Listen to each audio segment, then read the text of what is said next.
All right. Well, I appreciate you coming on and do this interview. I know Yeah, I absolutely. myself and the community are excited. I think with the other 2 interviews with Nico and Feisty, people have been loving this because like biggest word I use and like other people have used are transparency. Even if questions aren't to let people's level like they want to hear, it's not something they want to hear. It's just the honesty of it. That's like the big Yeah. thing. So I definitely appreciate you coming here and doing this. Sure, absolutely. Yeah. I mean, I like that's something that's super important for me too. And like before I worked at Hi-Rez, it was something that was important to me as well when I was huge in the Hand of the Gods community, Oh yeah. especially. Um, Love that game. yeah, I did. It's we'll go into that a little bit more about how I Sure. started, but I mean, it's the reason I'm here. Mhm. So, um, Absolutely. a little bit every high risk game is the reason I'm here. But yeah, like I like Mhm. transparency is something super important, and a little bit that's like kind of a little bit why I got Mhm. back into streaming is like I get to play the game that I play every day and that I Yeah. still love, and people get to come and like talk to me about stuff. So I enjoy that part of it. That's kind of funny. Like that's how Feisty got into working at Evil Mojo because it was something he wanted to do. Like he was playing Paladin and he wanted to be a game designer. I was like, why not just Yeah. do it on this game that I play every single day? So Right. I Yeah. found that I mean like so that's fascinating. Yeah, that's the yeah. best way to do it.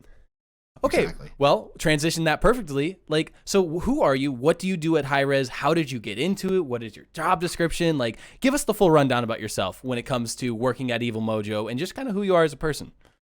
Sure. Yeah. This is hopefully this isn't super long-winded. I didn't practice a whole lot Mhm. about some of these things, but yeah, I'll try my best. So Take your what's time up, on it. y'all? My name's Mhm. Srixis.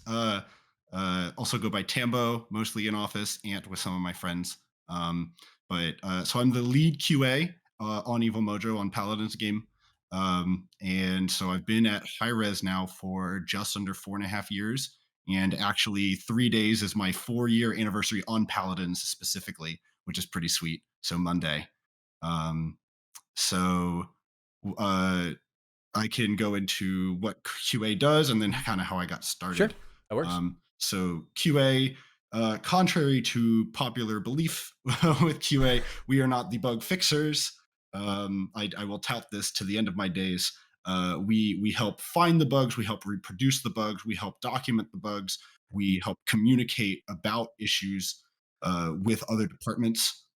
We are we call it, and like our producers also call it, like the last line of defense between the development and the players. Mm. So what we do essentially is like we test, bugs that are currently in the game. We look at all of the new content, every single little thing that goes into the game, every single patch, whether how small it is or not.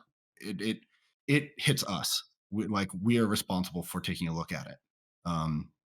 So it a lot Mhm. falls on our plates, but also that is uh, why we exist, is because otherwise, like, there are like so many more. I mean, Yeah. honestly, like there are jokes about like paladins having issues. If my team didn't exist and my Mhm. team's pretty badass, am I allowed to curse? Absolutely. Okay. Yeah, have at it. Go ahead. Okay, cool. Mhm. I won't do it too much, but badass is a great Yeah. adjective that describes my team. If my team didn't exist, then the game would be in a way worse state than it is. So 100%. Uh, um, but Mhm. yeah, I mean that's kind of what we do. Mhm. And I can go into a little bit more about specifics about what documentation looks like and that kind of stuff, Sure, and yeah. We'll get into that all that. later as well. Yeah. Yeah, absolutely. Mhm. So how I started. So I kind of started this as like my start of my high res career, but like not as a developer, as like a game player. So I started playing Smite in 2015. Some Oh, friends okay. of mine got me into it. So season 2 of Smite. Um, and then like heard in November that this closed beta of a new high res game was coming out, um, called Uh-huh. Paladins. And I was like, oh, huh, do I want to do this? And so I watched the content creator day 1. I didn't buy into the founders pack. And then that day I was like, yeah, let's try it. So day 2, I bought the founders pack, bought into the closed beta, and started playing it. Mhm. So I'm an OG Ruckus main baby because I heard from content creators that Pip was busted and I didn't want to play a busted character. Was that Hover So Ruckus? yeah, that That was was Hover Hover Ruckus Ruckus time, with right? the Yeah. right click pulling out the second minigun. Yep. Yep. I remember Yep. that. I remember Yeah. that. This was Oh my before god. Hexafire Whew. existed, like all of that jazz. I also tried playing Grok, Mhm. but my account was in a weird state where whenever I played Grok, it would delete all my cards halfway through the game. Which that was like, so I look back on that Uh-huh. and I found that forum post. So I posted on the forums and like interacted with the bug testing team, Mhm. with the QA team at the time, and like that was my first like bug report ever. Huh. Essentially, Yeah. like I was like, here's what I did, here's how I get into this. This is my account, this is a match ID, all this jazz, and like Mhm. that was the first time that I like reported a bug. And so looking Uh-huh. back on it, I was like, wow, that's cool. Um, That's interesting because that's like your and first introduction into it. It was in a like in right, Paladins itself. Like that's right, super yeah. interesting. Because I thought about, What I a weird like bug. previously, I'd like, Mhm. okay, Hand of the Gods was when I got into it. I got super into Hand of the Gods. I'm a card game player, Yep. love mythology, love Smite. So it was just literally all of my stuff meshed together. Mhm. And so I was super big in the Hand of the Gods community. Um, and would I worked with a team of friends that we would hear about bugs and we'd find reproductions for them and send them to the QA team. Oh, really? Yeah. Did you So do it on like your own the accord, or were you working at the time? oh yeah. You just did it Oh on your own yeah. accord. You just liked the Yeah, yeah, game so yeah. much, you So did that. Oh, wow. Okay. yeah, yeah, yeah, Yeah. absolutely. So there Huh. were some bugs. We got the Circuit card disabled because there was a bug where she had a bug where she died. She when she died, Mhm. anything around her got poisoned and would die at the end of the next turn. Mhm. It also affected the health bar of the enemy. Okay. So you could insta kill the enemy by having Oh my Circuit god. int herself into the enemy base, You just which was int really in. funny. Yeah. Oh yeah, yeah, yeah. Okay. And then there was a bug with Ratatosker that we spent like 4 hours trying to figure out, where if you buffed his attack, he had an ability where at the end of his turn he would throw an acorn and deal one Mhm. damage to a random enemy. But if you buffed his attack power, it would also buff the damage of that acorn. Yeah. So you would play a turn where you would like buff that, and then he would nuke something on the board for like 6 at the end of every turn. Oh my god. And that was like permanent, And right? yeah, yeah, That's just yeah. not for one turn. That's permanently. He just That nukes was as somebody long every as his turn. attack power was increased Okay. permanently. Yeah. Yes. Oh wow. Okay. So Interesting. stuff like that. So we Yeah. would send in bug reports like that, and then I got a message at some point from somebody on the team. Mhm. It was eventually my lead on the project. It was like, hey, we are opening a position for this. Mhm. You should apply. We are opening a Okay. position for QA on Hand of the Gods. You should apply. And Mhm. so I did, and I interviewed, and long story short, I got the job. Uh-huh. So I started Hand of the Gods. Mhm. I was on Hand of the Gods for 5 months. Um, Paladins was at the time, Hand of the Gods was kind of winding down a little bit, and Mhm. Paladins was ramping up on Paladins Battlegrounds at the time Oh yeah. internally. Yeah. So they were like, "Hey, this project needs more QA," Yeah. and so I was like, "Sure, why not?" Mhm. And so moved over to Paladins, and started. My first things on Paladins were testing the Battlegrounds map, and Uh-huh. which was crazy. I'd never done any Yeah. map testing before, and I was like, "Oh my gosh, this That is thing is so intense." massive. That thing. There's a Yeah, lot to that map. there's a lot of map. Yeah. But yeah, and so now then I've been on Paladins ever since, and I've kind of like taken steps up Mhm. in my time here. Mhm. Because I started obviously as an associate. I started right out of school. I was Mhm. 22 when I got hired at HirezSrixis. Oh wow. So I'm 27 now, and over time just made steps up, and now I'm the lead of the team, What do you have which your is pretty degree in? cool. So Huh. I went to school. I started school for computer engineering, Okay. and so I really enjoyed it for a bit, and then it started really weighing down on me, Okay. especially when I started working. I needed to work to like make rent, Of course. um, and that was a lot for me. So I ended up taking an off semester, Mhm. and the reason I was debating whether or not I wanted to stay in it was like the main reason I wanted to be in computer engineering was I wanted to go into game development. Mhm. And then I was like, I sat down with myself, it's like, what are the odds that I go into game development? Mhm. Realistically, probably not super high. Ironic chat. And so I was like, okay, what's my second passion? It's Uh-huh. teaching. So I Ooh. actually have my degree in English education. Oh, wow. And I was a year off from finishing my master's to go to teach middle school English, middle school, high school English. Hmm. That's interesting. But That's really I'm here interesting, now actually. instead. Because like that's just this is a random side note because that's close to what I'm doing right now. I'm in school right now. I Mhm. plan to go into history teaching, Hell middle school, yeah. like junior high, like high school. That's kind of my plan. So, Mhm. will I end up doing it, or will I just become a QA somewhere? Who knows? Who knows? Who knows Yeah. what you do with a degree like that? I'll figure it out. Yeah. But I just My thought that was interesting. several members of my family are also teachers. I think Really? we all kind of like Yeah. like cut off the same branch. Yeah, that's Cut the off the same same thing with branch. my Yeah. family. A ton of people are teachers in my family, so I get it from Yep. somewhere. Yeah. All right, so first question. When it Yes. comes to QA department, how often is QA interacting with other departments? Do you interact with other departments more than others? Tell me more about like the interconnection of departments when it comes to QA. Sure. Yeah. So QA um, interacts with most departments on a regular basis. Not every department's a daily basis, but most are a regular basis. I think the departments we interact with the least are the beginning of the art pipeline. Mhm. So like concept art, we look at people discussing Mhm. concepts, but we're not involved in that really. And character art, character modeling, usually we don't hit a whole lot. Animation and rigging sometimes. Tech art's pretty frequent. UI is super frequent. Design super frequent. Programming is like design, programming, UI are literally every day. Yeah, that makes Tech sense. art is most days. Mhm. Um, Obviously production, like everybody interacts with production on basically a daily basis because they're the Mhm. people, they're the glue that keeps everybody like together. They're awesome. Shout outs to producers everywhere, and especially my producers, they're badass. Yeah, they um they have a show to run. oh yeah. um and I'm trying to think if I've forgotten anybody.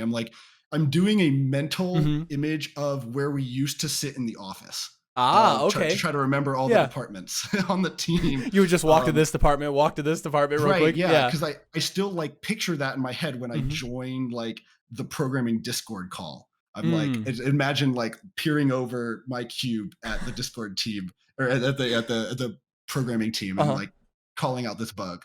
Um, there's still this mental image 2 years later in my head Mhm. of doing that, which is kinda funny. Oh, that's interesting. Um Yeah.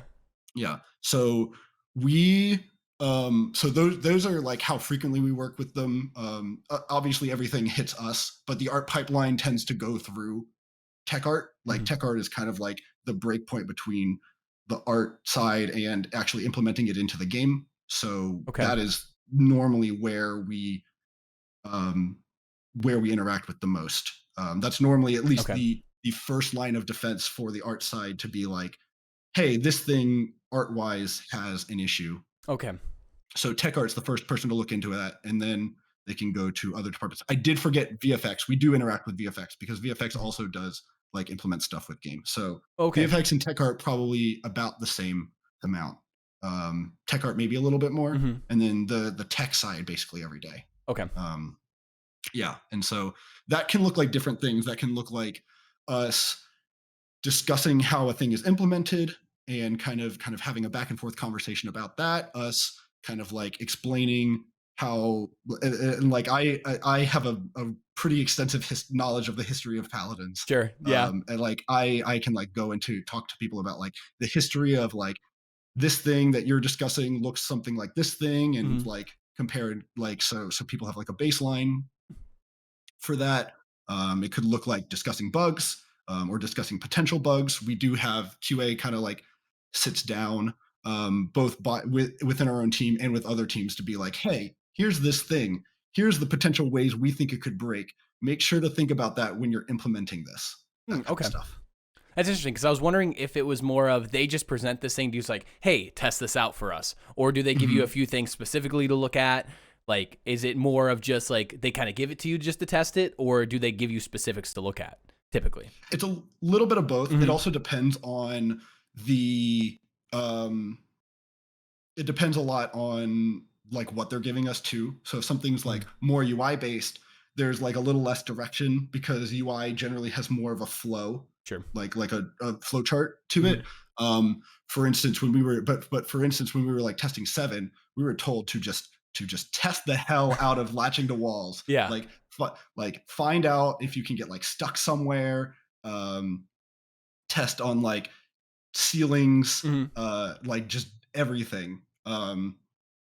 And a lot of the development team will like do some testing before they send it to us too. It's like, hey, I'm looking at ways that this could obviously break, and then Mhm. a lot of times it's us finding things like edge cases, Okay. Yeah. which is like the technical term of like, hey, if I do this at this exact time, there's an Azan bug where like if you like ult, if you ult in a specific Mhm. way, you got to refire your ultimate. Really? Huh.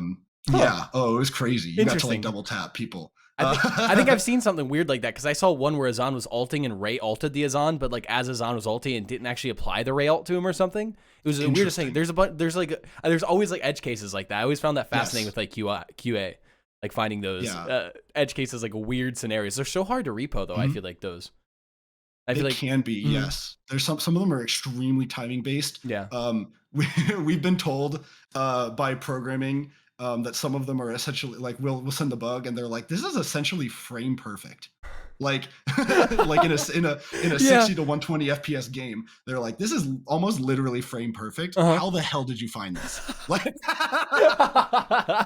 um and it's just like sometimes again, documentation is something we can go into a little more, Mhm, like we do both like very concerted testing and then mhm. like very like free flow testing. So sometimes we're just literally spamming buttons sometimes. Sure. Like it's like, how can I just like press all of the abilities a million times and Yeah. find a way to get the character to break? And that Yeah. sometimes that does that, and you can like replay the video that you've recorded, like Mhm. shadow play, or have it being recording in OBS and go back and like watch the sequence in slow mo of like what happened here, and so you can try to reproduce it and that kind of stuff. So your job is just hitting buttons until something breaks, is what you're saying, Exactly, and then and playing the documenting video it. game. Yeah. Yes, and playing the video game Uh-huh. all day. So Yes. with that being said, how many hours a day, like with QA, are you actually in the game testing it and just trying to find new bugs, or like how many hours a week would you say you spend on that specifically? Yeah. I am in the game a lot less than my team now. I Hmm. used to be in the game a lot more. Hmm. I'm in definitely much more of like a people management role, and Hmm. like I do a lot more paperwork and documentation and writing test plans and that kind of stuff. Okay. So I am in the game a little bit less than I was 2 years ago, Okay. say. 2 years ago, it would be somewhere in the realm of like I guess because like some amount of time is like looking for bugs or like communicating with Discord Hmm. or with players on Twitter or that kind of stuff. And that was something I did and Hmm. still sometimes do like with relative frequency. Hmm. So somewhere, I think it depends on the day and on the week, depending on what's going on. But Hmm. but you're expecting generally like at least 25 to 35 hours in game a week. Oh wow. Um, Okay. and it can depend on like the version of the game too. So like for live deploys, we are going to be in live a lot more. Hmm. We're also going to be like playing live matches because like live servers are different than playing in dev, are different Hmm. than playing in PTS, that kind of stuff. So when we're in live, we look for different things. We communicate with players as they're playing, and like when I play live matches, I'll like solo queue, and like people will be like, "Hey, I saw this morning." I'll be Hmm. like, "Sick! Let me go tell the team, and we can try to reproduce it." Awesome. But then like in dev, it's more like concerted, looking at new stuff. In PTS, it's like polish. So um, I would say most of the week Hmm. for most of the team is spent in game somewhere, whether it's in menus Yeah. or in actual matches or something. Hmm. Um, And I think I heard this from Feisty. Is the team? I think he said 5 to 6 for the QA team, including yourself, or how big is the team? we are currently, I believe, at 7 7. Okay. now. Hmm. We actually recently there was a post for QA hire Hmm. over November, December. We recently picked up our new QA member. Awesome. So we've been working on training them up. Congratulations So to yeah, I them. believe I believe the team is currently 7, Nice, including yourself. including Include myself. yourself. Okay. And like it was interesting because like I found it fascinating. This is just a side note, like that your team is like I think Feisty said the programming team is like 4 to 5 people. I think he said 4 people. I think, something like yeah. that. I just thought it was Yeah, interesting. The QA team, the last line of defense is always got to be the biggest. Like, y'all got to find everything before it happens or before that it comes wasn't always live. the case. Really? That was not always the case. The Interesting. Okay. smallest the QA team has been. I think we had a very short amount of time where the QA team was 3. Oh, wow. It's most commonly Mm-hmm. been somewhere between 4 and 5 Mm-hmm. since I've been on the project. I think Hmm. when I first started, it was 6, Okay. and then like at various points, it's kind of been up and down. Sure. Um, uh, would have been able to see that a little clearly if we had had the credits in the game sooner. Mm-hmm. But the credits, you can see the credits over time, like change with names. So like, I don't remember when we implemented credits, but we were at like, I think we were at 4 people late 2020, Okay. like mid late 2020, and then that shifted over time as we've like looked and we've been like, hey, we would like more people in the Yeah. QA team. I think that's It, shown. it, it yeah, It's it's definitely helped. shown. It's Yeah. helped. It's It obvious. helps. Yeah. It's something that's like it's beneficial for the game and beneficial for the players, Yeah. and also puts a Yeah. lot less stress on individual members of the team Absolutely. to feel like they have to find everything. Mm-hmm. It's more of a like it. I think it made it feel more of like a team thing and less of an individual thing over Okay. time. And I think that's just the case with more people on the team in general. Yeah. Um, More people, you so spread around the load a little bit more. mhm. So one thing you touched on when you were talking was you reach out to Discord, you go to the places like that. Is that usually when it comes to players, the flowchart of players to QA? Is it players directly to QA via Discord, feedback forms, etc., or is there a middle person there? Because I know a lot of people like to reach out. Let's just say Romanova, but one thing Romanova says, like, I don't usually do this kind of stuff sometimes. And one thing she has said on like Twitter, so like, what is usually the flow chart there? Does it go directly to the players? Do you guys, or is there somewhere in the middle there? Someone in the middle? It's not specifically any one thing. So Mm-hmm. like I think it's just dependent on like who's comfortable talking to players. I Okay. am Feisty is, Nico is, Mm-hmm. Tron is, Mm-hmm.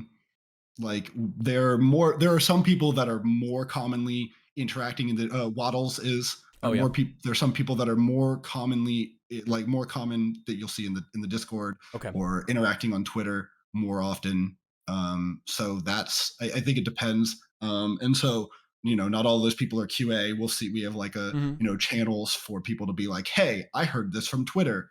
Can we take a look at it? Uh huh. And that goes like through the number of people it goes through because it'll be like an open discussion with like several departments. It'll be like, hey, here's this thing, and then like design can weigh in, programming can weigh in, QA can weigh in, whether it's like, oh, this I could see this being a thing because of X, or QA being like, yes, we got that bug in last night.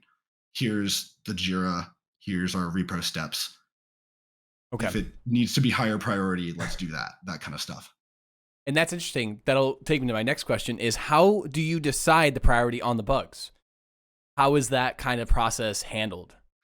It's an art form. Yeah.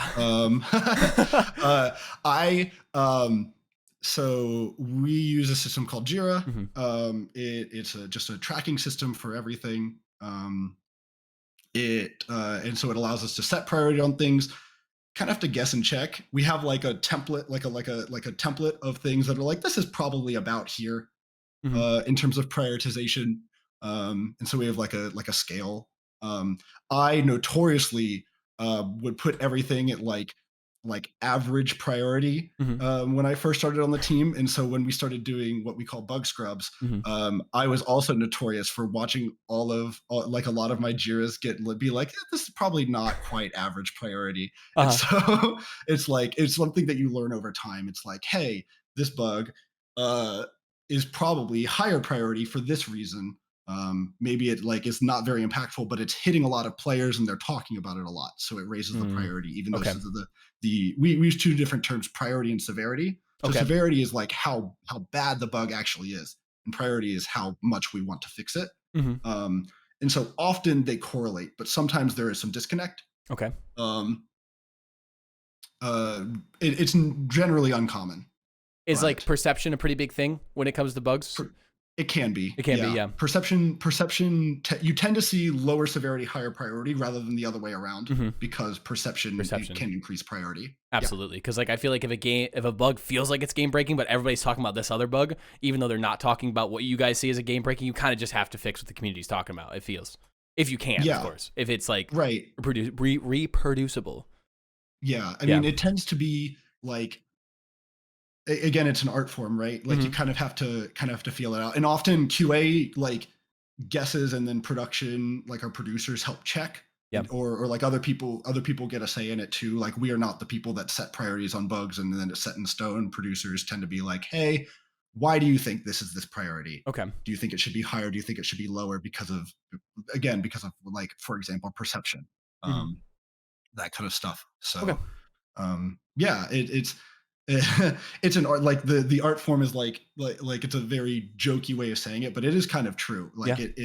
it is it's a system that's like very well established, Mm-hmm. and we just try to like fit into it and work with what we know It's and the malleable too. information we It have. feels like it just depends Yes, on the a little bit. situation and the context around it, like how it needs to be moved Yep. around and adjusted from there. Yep. For instance, like Mhm. certain we had anything that's like essentially anything that's like a crash, Mhm. like instantly shoots up in priority and severity. Yeah. Um, and then but then there's also things where it's like it's a crash that like we know only one of 1,000 matches are going to see. Like for this is an example. I don't know if we have a bug like, but like let's say if it's a crash, but we know for a fact that it's like 1 in 10,000 matches is going Okay. to see it. That is a lot. That is higher than we would like. Sure. Um, and also it could be like on a scale of this crash to this crash, this one is higher priority. Mhm. So like you do have things even if they're of similar like severity levels, like the priority of those is also malleable. Sure, that makes sense. And like I feel like that's a very interesting because like what's important is like how flexible it can become. It's not like a set system like this bug is 100% has to be fixed here. If another bug comes Mhm. up and the perception of it is this is very bad for the game from the players, y'all jump on it and try to get it fixed, which is Yep. super important to know. So Yeah. with the recent test map tournament we did with Not a Llama, that was pretty fun. Mhm. It was So fun. it was super enjoyable. As a QA side, do you guys work on those test maps, and like what is like holding those test maps from actually becoming a thing? Probably the art. Just the art to it. No, I'm kind. Okay. That was mostly a joke. That was mostly a Okay. joke. Yeah, it was the joke. It's like they're not arted. That's why they're not. No, Yeah, they're just so boxes, really. yeah, they're just Yeah. boxes. You can't release those, right? Yeah. Yeah. So we like we'll Hmm. playtest on them occasionally. Um, we're not like super hardcore on any of them unless they're being unless a map is being prioritized for development. Okay. We don't whether it's like a rework or we've announced that a new map is coming. Hmm. We will like put a lot of effort into playtesting maps that are getting changes, Hmm. but we do not specifically like we're not always like, hey, we should play on this map today. Um, I was actually talking with Shaq about this question, and like I think some of the maps are probably like in theory closer to release than others. Like Hmm. technically, Eastwatch is probably pretty like That's decent. pretty good. Yeah. He was saying that like Shaq was saying it's like there's some cleanup that could be done, but like Hmm. it feels very much like a conventional Paladins map, Hmm. which is interesting because also the last two maps we released, the last two siege maps, I should say specifically, we released, which are Shadow Desert and Bazaar, are very unconventional siege maps. Absolutely. Yeah. Um, so it's interesting to see like how map design changed over time and how map design changes between level designers on the team as well. Hmm. Um, so that's a very interesting topic that may be better discussed by by Sure. level designers. But I I have to reach think out to Shaq for that one. maps, yeah, Yeah. but maps like Crossing um, is probably like less complete. Like I think the art style and the art direction is there for like Hmm. what they wanted, but the like the blockouts are very minimal. They're not set up so that it actually feels like there's cover or that there's um reasonable place to like navigate certain areas as Mhm. effectively as you would want. So it depends. Like it's a varying scale Okay. on them depending on how done done they are or Gotcha. not from a level design perspective. And I can't speak to all of that. I And just know that gotcha. like I can see what I see. Mhm. And like a lot of our initial testing when we do test like new maps or that kind of stuff is it can be on blockouts. So like Bazaar was just a blockout for forever, and Oh, I okay. think that was released in the test map queue for a bit, I think it if was. I Yeah, I think I remember remember that. correctly. Yeah. So we play tested on Bazaar as a blockout for forever. Really. Yeah, Huh. It's got to be weird seeing the like map now after playing it for so long. It's got to be weird seeing yeah. that, like at least when it was released, seeing it actual in its new form. It's got to be nice to see it though after putting in that much work on the map and testing it so much. It feels really good. It Mhm. feels like you've watched everything come together, which is a lot of what game design in general feels like. Mhm. There's like a level of satisfaction watching everything like culminate into like a finished product. Mm. Watching like I get that with almost every single champion release. It's like, wow, the Yeah. champ's out there. Players are playing it and they're liking this. This is sick. Yeah. It's a really cool feeling. But then you hear those couple players like, "Oh my god, this is bugged and this is bugged." Like they don't see all the Yeah. good things; it's just a couple negative things. Like, come Yeah, on, thank I've you. gotten used to like I still like listen to them, but I've Yeah, gotten used to like separating emotion yeah, from like it's like I can listen to them and also not feel upset at that's good. like I feel like that's hearing very them. important in that job field. It was Mm. hard for me at the start. It was Yeah, very I hard would at the assume start, so. and it got better over time. Yeah, constructive criticism, very important note for a lot of people to understand. Hmm. So, a couple of long-term issues to talk about Sure. now, and the first one actually you wanted to bring up was the elaborate a bit more about like kill cams and like that why Yes. that was removed and will it ever be put back in and just anything you want to talk about that. You go ahead. So I don't have anything to say specifically about like future stuff. Okay, sure. I don't like, Just why it but happened in the past. um, yeah. Mhm. I remember I was watching your interview with Feisty, Mhm. and you were talking about like why they were removed. It is true that it was a lot of constraints on it, and like we had to develop for them. But like one of the other major aspects of it of Killcam was when you watched Killcam or you watched Top Play, Mhm. it was actually using the spectate slash replay system, which is why you would see things like Grox in hand, Yeah. like a hardcore laser to the center of a target and Mhm. that kind of stuff. So one of the major issues actually that was plaguing that system was the game transitioning between live paladins and overlaying a replay system on top of it and kind of like swapping back and forth between Hmm. that. Okay. So that was one of the major issues, and that was why developing for it was hard because we were developing for we were not only developing for the main game and the spectator, we were also developing for main like them being able to swap cleanly between each other, which is why you would have issues like especially on higher ping, Okay. issues with the transition not being clean, things like animations getting stuck as how they looked when you last saw them in the replay system, Yeah. or audio from the replay system getting stuck, like Vivian's weapon firing, Yeah. getting stuck when you tried to transition out of the kill cam system. And so Mhm. that essentially it was a lot of time and there were a lot of bugs with that transition process, and that is like a one of the major reasons why that system ended up getting um, taken down at the time. I Interesting. believe Kevin said or Nico said something about it. Like, if we ever brought it back, or it would have to be a heavily reworked system. Yeah. It would have to be much cleaner, and especially remove the issues that transition system was causing. Mhm. Because if we just brought it back that way, we would just get the same reports of the same issues of like, Yeah. hey, I skipped the kill cam and I see a Makoa hook like on me across I the map remember that. every time. Yep. So Yeah, that's what was or causing bugs like that. So like you could see in Makoa Soka know where most he of is the at. time, Okay, most of interesting. the time, Most of the time. yes, Okay. yeah. Huh. I think there are some very rare circumstances Uh-huh. where that happens, where that can still happen. I think I saw a clip of the Makoa hook one like Mhm. this past week, but I hadn't seen it for like 2 years. Yeah, I I haven't hadn't seen it seen in that bug at forever. all for like 2 years. Mm. So things like that, or Vivian weapon getting stuck for a significant Yeah. amount of time. those were a byproduct Hmm. of the Killcam system. I didn't actually realize that. So like, there used to be an issue. I remember seeing an Eevee just like T-posing in a pose shooting at me. Like, what is happening right now? Would an issue like that, T-posing, like be caused by a spectator bug or like the replay bug? Could be. Could It be, could yeah. be like she was caught in an animation Yeah. transition. Hmm. This is all speculation, but it Sure, could be she sure. was caught in like an animation transition when Killcam ended or when you Okay. skipped it, and the game was like, I don't know what to do with her model. Okay, I that's fascinating because I haven't seen that in a while. And like now that I Sure. think about it, Yep. like you're getting my brain racked because I'm like, I haven't Mhm. seen issues like that. I haven't seen the Makoa hook. I haven't seen people T-posing because like Eevees, sometimes that happens with ice blocks still, where Eevees run at you Sure. in ice block, which is hilarious. One's the funny. That's a feature at this point. I found that so funny. Mhm. But stuff like that, I didn't realize that was actually caused by the kill cam, but it makes perfect sense now. And like I haven't seen it in so long, so I don't think it's just speculative. think a lot of people don't realize those issues were caused by that, and Yep. a lot of these bugs that they have complained about have gone away over time because of that reason.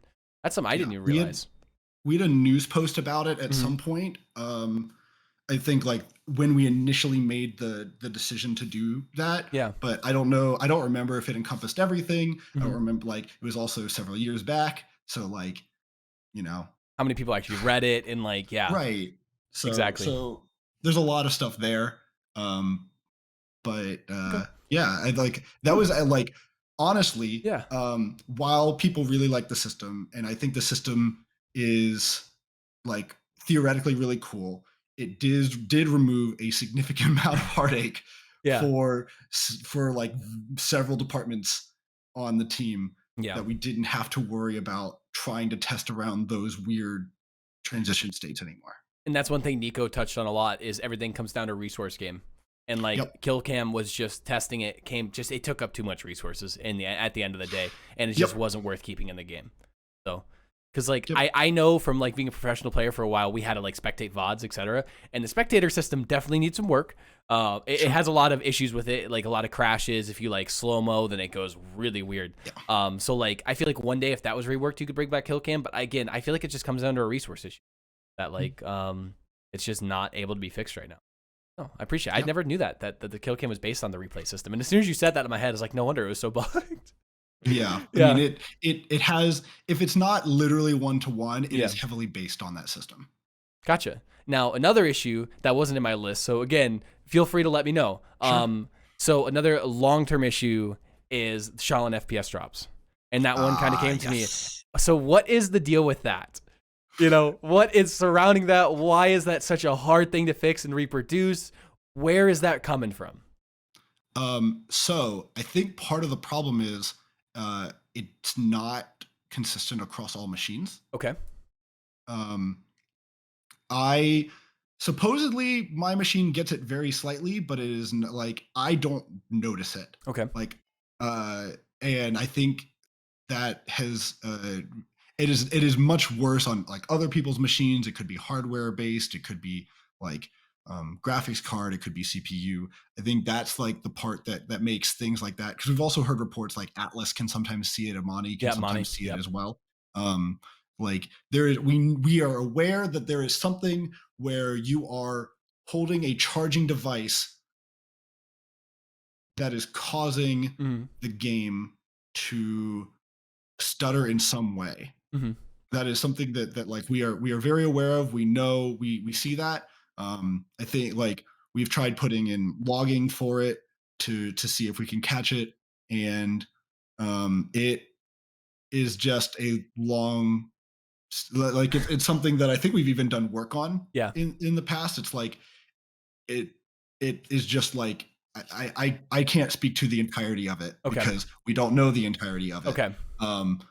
But it is something that basically since I started on the project, or Mhm. like soon after I started on the project, like I've been aware of it, Okay. and it is something that like like I almost like have let it, like we've had people at various points Uh-huh. take up the mantle of leading the crusade of like, can we continue to look at this? Like I've carried that Yeah. flag at some point, and it's like it is there are just certain bugs that like we want to fix every bug in the game. That Sure. is the ideal. But like for some reason it is just not consistent for Uh-huh. like to find information about. Like we'll be able to like see it. We see videos of it, but then like how do we gain more information from that? And Okay. that is, I think, the thing that we are in the next step for a lot of longstanding issues. It's more like if we have an issue, we either like it is either like we are figuring out where its prioritization is, and that's something, or we are in the process of like working on gathering more information on that issue, and Mm, it just takes time. okay. Um, So it's just something so that you just don't have enough information. It's just something that the information is so yeah, sporadic and spread out, and there's so many variations that comes to it. It's just so hard to get fixed. yeah, and God, it's something I want fixed so bad. Yeah. Yeah. I want it both. I want it fixed and I want it gone. Like there are two different sentiments there. I'm done Right? hearing about it. Yeah. Well, like that was kind of the thing with like a lot like um when we made several patches of optimizations towards Grover Vine Oh yeah. to allow it to be like to feel cleaner for like it was like 2018. Mhm. There was a lot of reports of Grover Vine issues from competitive play at the Yeah. time, especially. And we were just like, okay, what can do this? We can do this. We could do this. And Mhm. like we just had like 3 straight patches of like of Yeah. like optimizations to Grover Vine. And we're like, please God. God, I remember that being a support main in those games, and for some reason, I swear to God, I crashed more than anybody in scrims. Sure. I was the Grover, they were the Grover. I was always the one crashing. Like I was Sure. there was a clip of me that got deleted of me like just freaking out during a scrim on Cuss's stream. Like why? Like it was so funny. But that's so interesting because like I feel like Grover Vine crash still like might happen here and there, but like it's just pretty much gone at this point. I'm so glad that's out of the Great. game. Yeah. For the most part, It's one of just those gone. things. Yeah. Mhm. Like I've heard whispers of it in the wind, Yeah. and like it is like a Jira that is still open on us. And like Mhm. when we get information, if we get extra information, we can provide it. If Mhm. people submit crash dumps, we are able to provide the crash dumps. Um, and it's one of those things that we have done a ton of work to optimize it. And if it still occurs, like rarely, it occurs a lot less, to the point where like it is a crash that is significantly lower priority Mhm. and can be raised in priority more information we find. Okay, Like that's the gotcha. kind of thing, Yeah. like that is going back to that discussion of priority. Mhm. Like things that are long-standing issues can continue, like we keep an eye on them. We will continue to like provide information for them, and then when like a consistency is found, like a repro or more information, that can re-raise its priority to be like, hey, this long-standing issue that has a really bad Mhm. player perception now has uh more information, and we actually think we're going to be able to fix it now. Like, so let's work on it for this patch, Okay. kind of deal. Interesting note you put there because I've always wondered myself. So, like, when you crash during Paladins, that crash dump thing does come up on the screen, and it comes up like, Sure. "Do you want to submit this, etc.? Do you want to type something out?" Are those Mhm. things actually important? Like, should Uh, people do those? Should people submit things if they know why they crashed or like the scenario around them? you should submit it with as much information as you can, what was going on in the game, Mm-hmm. and that kind of stuff. The other thing, like when people tell me they crash, I will ask them to send. You actually create what is called a .dmp file. It's a dump file on Okay. your machine in your logs folder, and so people all like when we have like more consistent crashes in the game, when like we go live and for some reason like a crash is occurring that wasn't occurring before the patch, I will like ask players to go into their logs folder and send me those .dmp files. For consoles, they actually have their own way of uploading those Mm-hmm. in the back end that we're able to look at. Okay. Um, and PC as well, although like actually getting a hands on those files directly from a player can sometimes be really nice because we know exactly where it came from, and like we have that information from a player, which is nice. We get more information by discussing with somebody than like you still should submit those and like provide the information, Okay. but if it is something that is consistent, like actually having a conversation is super valuable, which is one of the reasons why we want to like continue to be a part of like the Discord Mm-hmm. and that kind of stuff. Like we can be like, hey, like send me this file over Discord, or send me an email, or upload it to Google Drive, You could just pick somebody's brain that kind about of it, stuff. pretty much. Yep. Yeah, because I always saw those in games, even not just Paladins. I see them all the time. I'm just like, whatever. So if it actually helps, I was just curious if it actually helps. And it's nice to know Hmm. that it's being read and being looked at. Yeah. So, Those mhm. tend to be read more, by the way, by the programming team, Okay. um, than the QA team specifically. Hmm. The programming team tends to have more of a like direct link to those crash reports than the Okay, QA gotcha. team. Makes sense. So when it comes to AOC, Sure. does QA work with AOC a lot when it comes to them finding bugs? Do they reach out directly to you guys? Or are you guys their line of contact or? Yeah, Mhm, I mean, we have several QA members mhm, in conversation with them. Sometimes it comes through us, comes through us from to us through somebody else. So mhm, it'll come to us through maybe design was chatting with them that day or programming was chatting with them that day, and they come back and they're like, "Hey, we had a conversation with the AOC today, mhm. and this was brought up," and they can go from there. And Okay. sometimes I get I have a more direct conversation um, with people. So it's nothing So it just specific. Like depends. it just depends on who they're talking to at the time, who it is, Yeah, like who they talk to. Gotcha. yeah, Now, interesting discussion question. Again, sure. you're not a developer, so this is not something like you can implement. But just to give your thoughts, like with increased queue Sure. times recently, an idea the community has is allowing players to join the training range or be in the shooting range or have mini games or do a TDM during their queues.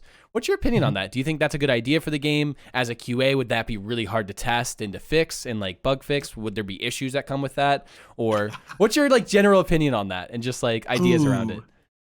uh, so this has been something I feel like we've discussed in the past, Mhm. at least vaguely. Um, the concept is really cool. Mhm. Um, the, the potential for issues is really high. Yeah, I could. Yeah. um, the it depends on if you load into a match with other people or if you load into a match by yourself. Okay. Um so it would be like if you loaded into just the training range, the shooting range. Mhm. So I guess I can provide more clarity. Everything that Paladins does is every queue you join from Paladins is server based except for two modes, Mhm. and that is the shooting range and that is the tutorial. Okay. Those are the two that are run specifically on your client, and you do not hit the server at any point Okay. um, Gotcha. during them. Everything else you hit the server for. Mhm. So if we it would be less scary, in my opinion, to load into to be able to have the shooting range open and Mhm. transition away from the shooting range into another map, um, than to load into a map on the server, like server based map, and then transition into another map from that. Um, Okay, that makes sense. so the idea is kind of the same, but the implementation would be different Mhm. because it is using less. Like if you're in a match with other people, you're naturally going to be server side. Okay. So that uses resources. And again, the idea is really cool. Uh huh. Like something that I don't know the feasibility of it, Yeah. but the idea is really sweet. I know it's something that other games have, and it's Mhm. really cool. And the idea is sweet. I like Yeah. it. I like it a lot, and I don't really know if we'd be able to do it, Mhm. but conceptually, really sweet idea.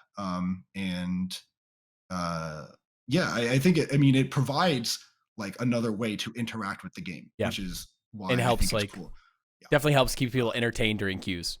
Because yeah, like that happens in any games, even at high ranks. Go ahead. yeah. I was gonna say Mhm. how the other thing that could run into issues we used to have. You might remember this bug. Mhm. We called it the kaleidoscope bug. The community called it the LSD bug, where I you would load into a map yeah and you would load none of the environment, yeah and you would yeah. only see characters models flashing around in a rainbow.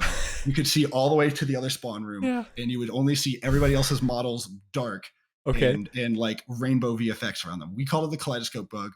The community called it the LSD bug, Uh and huh. that was related to map transitionings, issues with map transitionings. It Mhm. took us like a month and a half to Oh fix it because God. we were like, how in the world does it have? It's not consistent.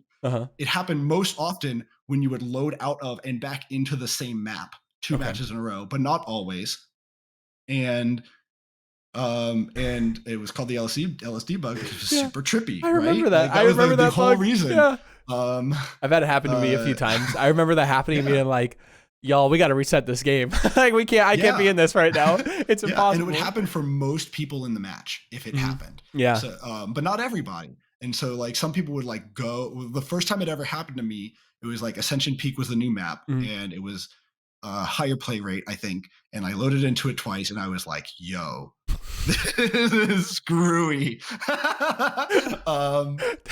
And so like we like, oh God, if I remember correctly, we had several forum threads of just like people sending us match IDs and logs. We would release hot fixes.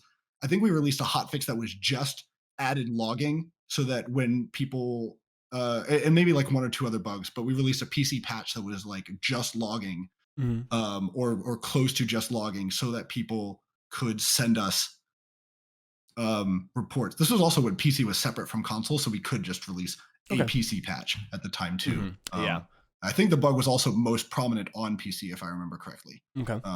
So yeah, it had to do something with map transitionings, and so that would be the first thing I would, if that was discussed, that would be if the idea of like loading into another map before loading into this was discussed. The first thing that I would bring up would be a clean transition between map states so that we didn't run into any issues where there could be load failures or something like that. So no more LSD, pretty much. Just making sure there's no LSD interjected into the game. No LSD in the Paladins, no. We keep that out of Paladins. Yeah. Okay, so another interesting question. When it comes to cheaters and hackers, what department, first of all, really deals with that? Is that something that QA looks at a decent bit, or what department really deals with that? The first part of this question. It depends on what the issue is. So we've had, I'm not going to go into too many specifics because of I don't want people to use this information. Absolutely. If they happen to, but we've had issues where people we've had issues where modification of game files can cause things where it's not something that is catchable by like our anti-cheat or something like that. So that is something that more explicitly is game team. Other things we work with our anti-cheat with easy anti-cheat to if something comes up, we can find a reproduction, or if we find more information, they can take a closer look at that kind of stuff. So we work with them to find more information and provide them with more information as well. So it depends on what kind of hacking or kind of cheating it is. But I would say that some of it is, most of it goes through the game team, at least in some capacity. But not all of it like ends up on the game team's plate specifically to interact with. Sometimes it can be like we interact with like external departments and stuff like that. So I think building onto that is we've seen an influx recently, and I think one of the biggest issues a lot of players are dealing with right now are drop hackers. Games that just go out and nothing happens. Like games 3-3 about to get pushed in. It's like, so that was all a waste of time. Is a lot of people yell at hi-rez about that. Is that something that y'all can deal with, or is that more we're leaning towards easy anti-cheat, or like is it the anti-cheat system, or is that a hi-rez thing? What is the plan to fix that, or do you know anything around that? That is something that I think I'm not the best qualified to answer. Absolutely, I understand that. No, I apologize. No, absolutely, I like it. I understand that it is an issue, and I want it gone as much as possible. It is not. I don't know, what the specific answer is from my perspective. Okay, gotcha. I should say. That's a question I'll have to ask someone else. Like, I wonder if like Nico would be like more privy to that. Not sure, really. Like, what? Maybe not. Or programming or something of that nature. Okay, gotcha. Because I know that's a tough question because that's something a lot of people ask, but I feel like it's to me, like my perspective on it, like I feel like it's not fully like Evil Mojo thing. I feel like it does come down to the anti-cheat system, and a lot of people, this is another question I'll have to ask someone else then, like, is it the easy anti-cheat system? And if it is, like, would HirezSrixis ever think about using a better one or a more updated one? You know, just side random questions out there. But yeah. And I kind of wanted to elaborate because you mentioned something about Nico's discussion. Okay, yeah. You're chatting with Nico about servers, and I wanted to discuss the premise of like when people talk about server issues, it's not always the server that's the cause of it. We've had issues where the client is the actual the actual cause of what people attribute to be server issues. Okay. And so my biggest example of that is people were complaining when the battle pass, but when some new battle pass quests first released back in like 2018 2019, like they were getting a lot of hitching in matches after they like started playing the patch. And we looked into it. They were like, this, like the servers are like awful. We looked into it, and what was happening was the battle pass quest progress was actually updating mid-match. We were sending data like to like update your quest progress in the middle of the match, and we normally send that information towards the end, like at the end of the match. Okay. And so it was constantly pinging the server. It was like deal damage. Every time you dealt damage, it was like, update this by 600, update this by 493, update this by 563. Okay. And it was like, and so like people, like you were hitting the server so much that like it's almost like a DDoS. Pitching, you started lagging. Yeah. Overloading this. Yeah. Almost interesting. Yourself, right? Yeah. So that was a client issue, and we fixed that. Other things, we've had issues in the past where like our connection with certain ISPs has had issues. More so than it being specifically our servers. There are some things that are more that can be more so attributed to servers. But it's not always a server based thing. So it's not like, you know, you can just throw infinite money at server, make server better, kind of deal. We are always working to improve our processes and you know, improve that system. It's a matter of like finding out what is the cause of certain things and being able to take the next step from there. That is like the main focus of our of like my the core of my existence is like, why does this happen? Yeah. I feel like that's a QA's job description. Just like, why is this happening? I have to figure out. Exactly. Awesome. I like, yeah, I think I skipped over that. There's a few questions. If there's any others like you would like to talk about for Twitch chat, feel free. Because like I know there's a few here that I like skipped over. So if there's any other ones that like you'd like to fully discuss, you let me know. If not, we can take questions directly from Twitch chat. Sure. I'm down to move to Twitch chat. All right. I know there was one, somebody asked me pre-stream that they wanted to know. Why is there not a cuddly Yag skin yet? So it would be adorable. So a lot of people were wondering where Yaggorath's first skin was for a while, because most characters released in the last year or so, we've released like a major skin for them right afterwards. Yaggorath came a couple patches afterwards. People were wondering why. And like, I can't speak to all of this. The answer is Yaggorath is really big and also has like a lot of moving parts. Like Yaggorath is an extremely complex character that you have to be able to get a model into at least 3 different like forms at base, which is like the base spitting form, the hardening form, and then the rollout form. And so it like, she just has a lot of moving parts. So Yaggorath skins generally are harder. Like any character that has more moving parts are going to be harder, are going to be more expensive to make. The Moji's got a lot of moving parts. Ruckus has a lot of moving parts. The Ruckus pirate skin is gorgeous and also like was so much work. It was one of the earlier skins too.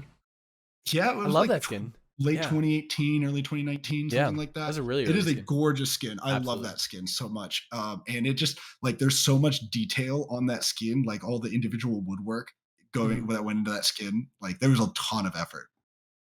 Yeah, I see. Like, I didn't think about. I figured like Yag was just, oh, she's a big character. I didn't think about that. Like, skins have to go through a process of being able to have different forms because she has her hardened form, her rolling form. There's just so many Mhm. moving parts there. I see why. I see why she's a very hard character to make skins for. I Yeah. see that. The concept is really cool. And the Yeah. concept is like it is like right in front of your face. Yeah. And like it would be really sweet. It's Yeah. just a matter of like is that what we want to do? Hmm. Do we like is that something that like is feasible at the time, depending on what our goals are for each individual patch cycle, that Hmm. kind of stuff. Okay. Gotcha.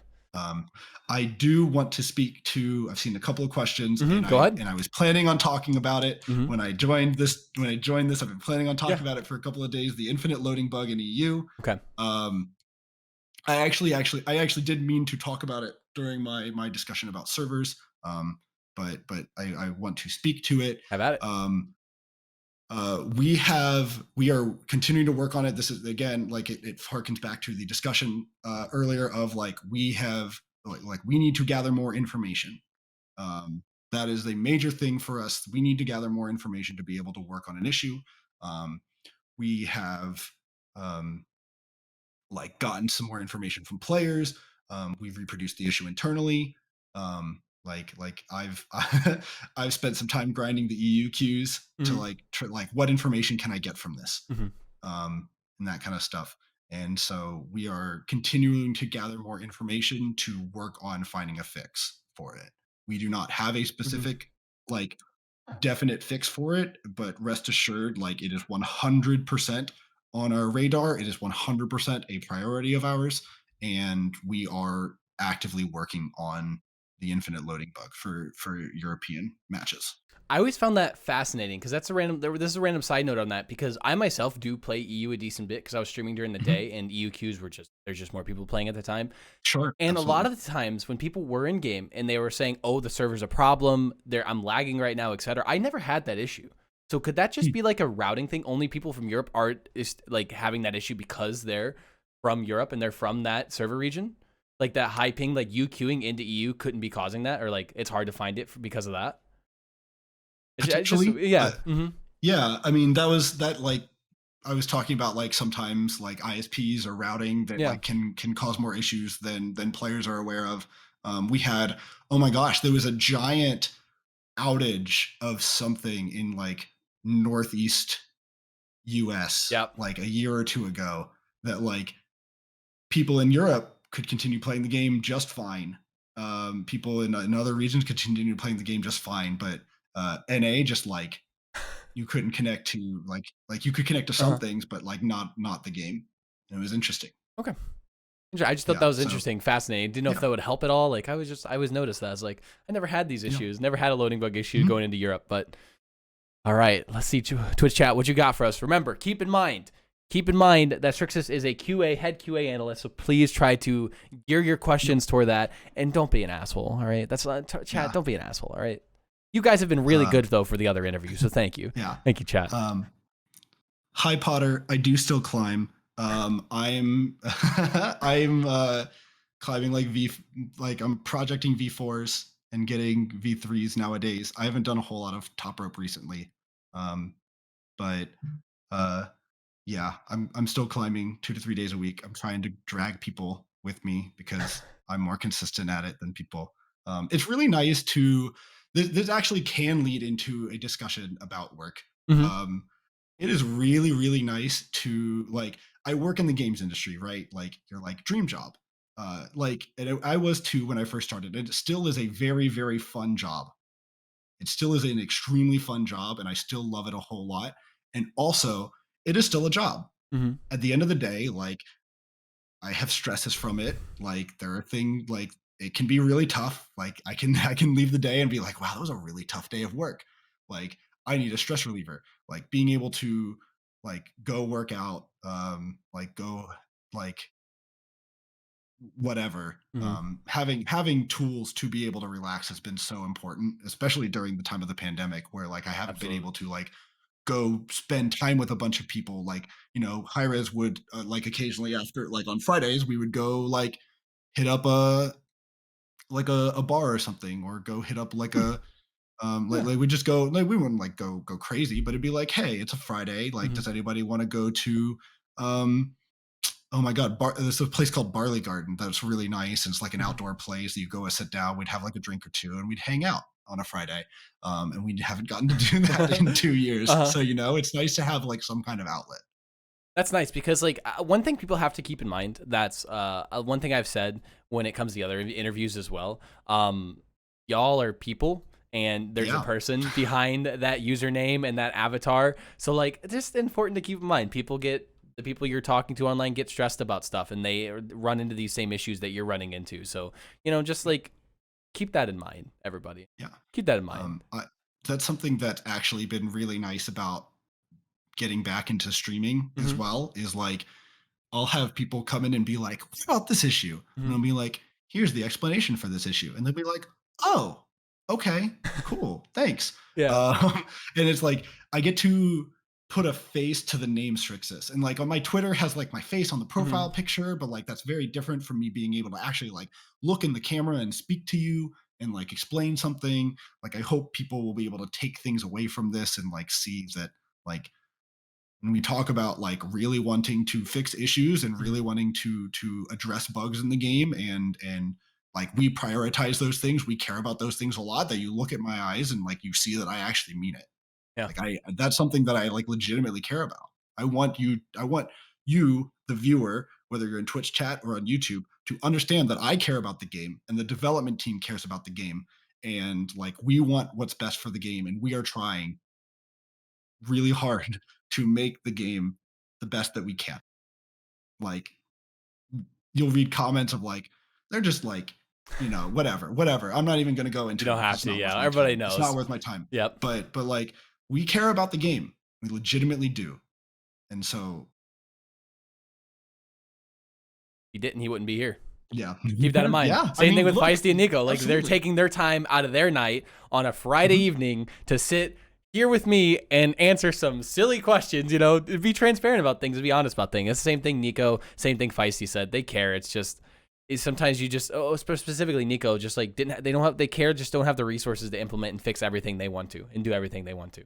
Sure.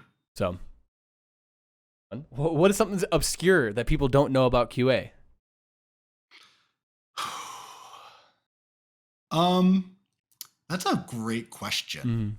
Mm-hmm. Um, I don't think enough people are aware that of how many issues that we do have documented. Like people will be like, how is this still in the game? And like this is a thing for often even more so for box titles Mm-hmm. than for games as a service style games, Okay. or like constantly updating games, is is that when you see a bug, the likelihood that it has been seen or tracked is much higher than you'd expect. And Mm-hmm. it's just like there is a set amount of time frame. The patch has been supposed to release on this day for several months. um, it's just a matter of like, what do we need to fix? What can we get out now? What can we get out next patch? What like it's a matter of prioritization, that Sure. kind of stuff. The other thing is um, how many bugs, and I mentioned this earlier, how many bugs don't hit live. um, People are like, yeah, this patch is like really buggy, and like we'll look at it and be like, yeah, this one's kind of bad. Mm-hmm. Also, here's like 10 other ones that if they made live, it would be like way worse. um, we do have to complete every single event pass challenge or battle pass challenge, and we have to also test edge cases at the same time. Oh And we God. don't have that much time to do it. We have to fast track them. Y'all must be great um, at the game then. we're I Doing some mean of those we're challenges. Yeah, we do get to like, one of the nice things is we do get access to development commands. You'll Mm. see me use them on the update show. Yeah. um, with new characters, you'll see me like spawn bots. And one of the fun things, it was like there was like a challenge. I was like, get kills with Bomb King's ultimate.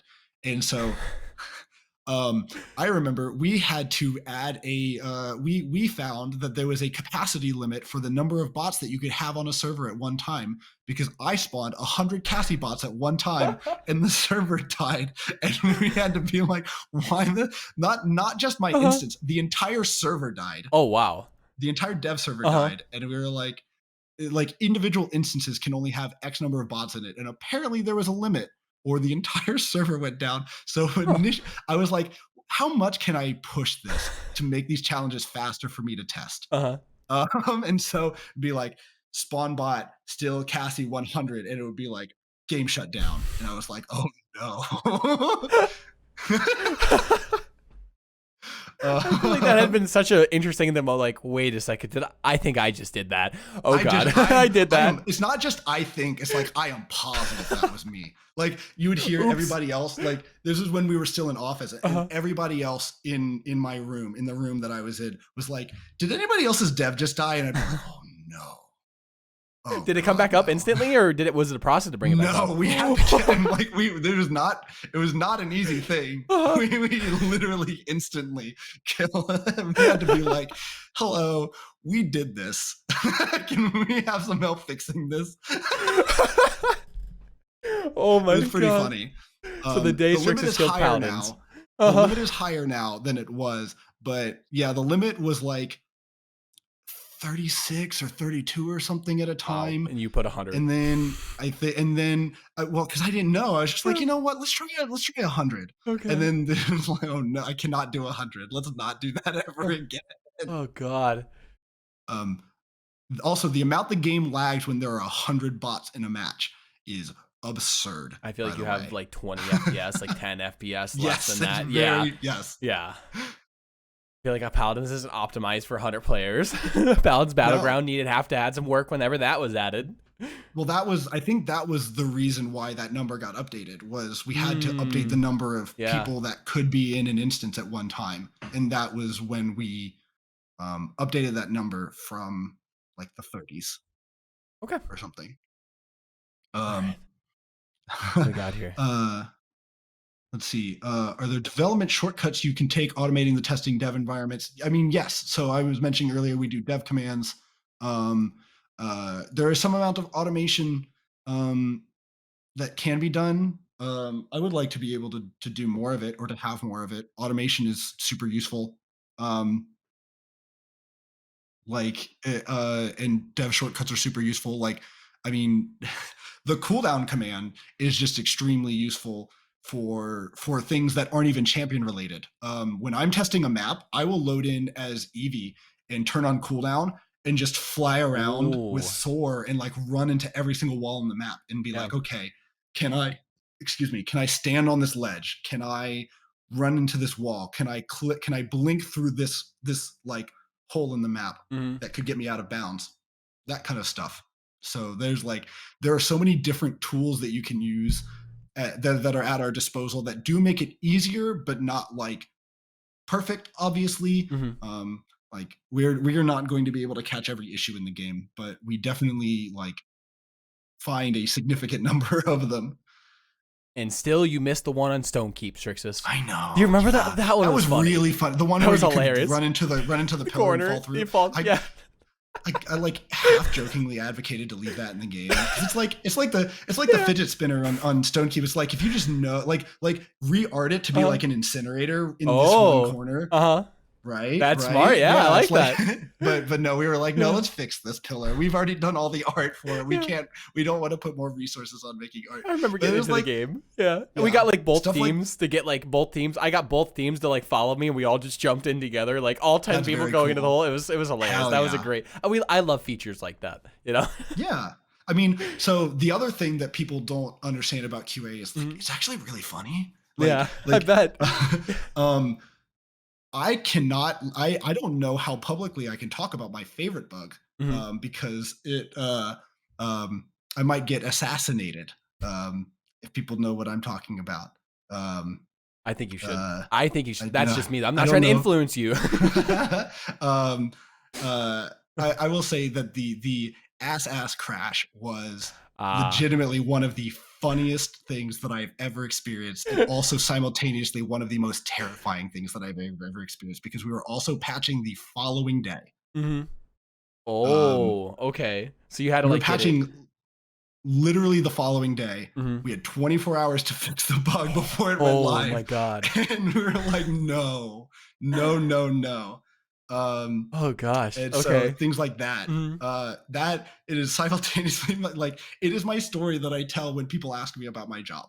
People are The like, ass what is bug. QA like? It's like, here is my favorite story. Uh-huh. God, that was a fun um, one when that came out. that was, oh gosh. Well, like, we were like, there's no way. Mm-hmm. There's no way. And then we tried it and we're like, there's yes way. Like, I typed a lot of curse words that day to try to figure out if there were other words that could cause the game to crash. That sounds fun. I'm not gonna lie. That had to It have was been like, really yeah. funny. It was really funny.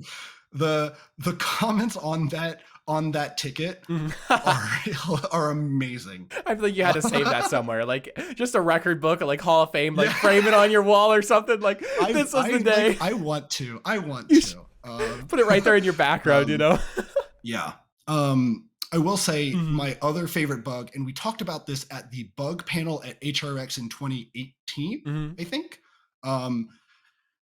There was a bug where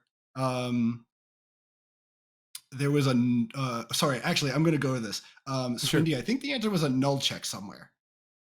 I think that's the answer. Mm. Um, uh, Programmers understand more.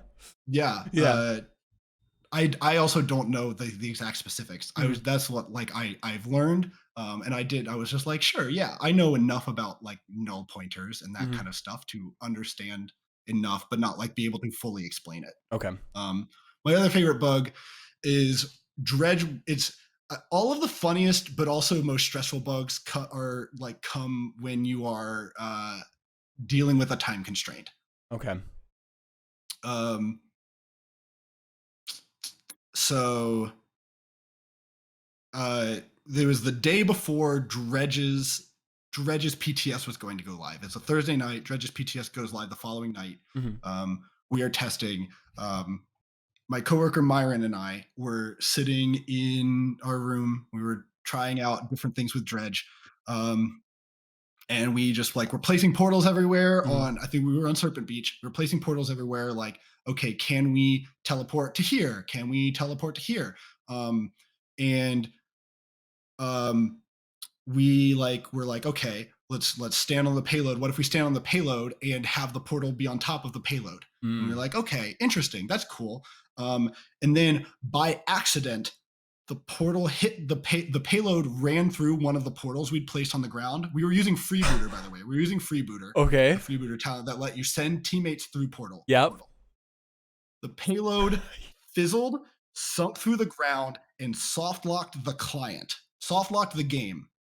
You could not leave the match because the payload didn't respawn, the round didn't know how to end, and you were in that match for 2 hours if you did not have a dev command to get out.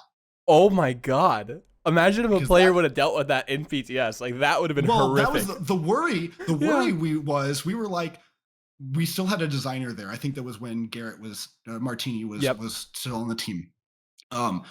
He was still there at the time, and we were like, players are going to use this to like troll PTS matches and soft lock people in them for Mm-hmm. 2 hours. Like, this is going to be really bad if we don't fix Is it. there an auto shut off after 2 hours in Paladins games? Yes. Is there? Okay. I was wondering where that 2 hours came from. Yes. It's just an automatic kill. Yeah. Okay. Because the understanding is that matches should not last longer than that amount of time. You'd hope not. I had a sumo match once, an hour 45 though, so we were close. You were close. I was close once, but yeah. But yeah, there is like an automatic shut off valve so that like players just don't get stuck infinitely if they hit like a weird issue where they get stuck in a match. We've had that at times where like we've had like an issue in the past where players could like disconnect and load into a match with all the bots, but all the bots like can't damage each other. And they're like in this weird flux where like the match should have ended, but because they loaded in as it was supposed to be closing, Hmm. They got stuck, and that kind of stuff. There's There's so bugs are many, weird. yeah, there's Bugs so are many so weird things. weird. It's got to be fun though. Some of those got to be fun. Like you were saying earlier, there's some fun bugs out there. Yeah. I mean, I really enjoy. It was before my time, but the Inara, like it's very simple. The Mhm. Inara Wrath of Stagala bug. Yep, I Yeah, I knew mean you were that talking about that one. it was before my time. It was fixed before I joined the team. Yeah, But oh my gosh, watching someone go chink chink, yeah. like I remember just making a like video on blow that. I was someone like, up. I have it deleted now. One of my first videos on YouTube was that. It's just like, wow, Yeah, crazy new Inara damage. yeah, All right, let's yeah. see. It's very funny. Mm. I don't know. Bugs just are enjoyable. Like I feel such. I still get like elated after 4.5 years finding Sure. something that's like really obscure.